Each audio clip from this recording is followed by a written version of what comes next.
Hey everyone, in today's quick tutorial, I'm going to show you exactly how to check your Spotify Wrapped.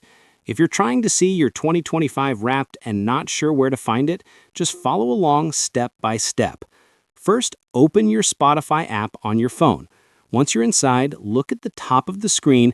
You should see the Wrapped option right there. Go ahead and tap on it.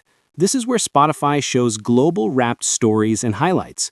Here you'll see your 2025 Spotify Wrapped appear right in the center of the screen.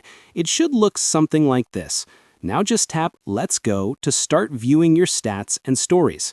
But if you don't see your personal Wrapped there, don't worry, there's another simple way to access it.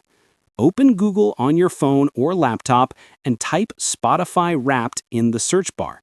At the top of the results, you'll see the official Spotify Wrapped 2025 link. Go ahead and tap on it. Once the page loads, you'll be able to view your personal Wrapped.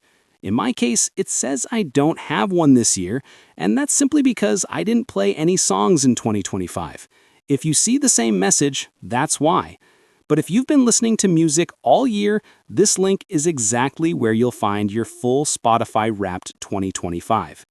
And that's it. This is the easiest and most reliable way to check your Spotify Wrapped, even if it doesn't show up inside the app. If this quick tutorial helped you out, be sure to drop a like and subscribe for more.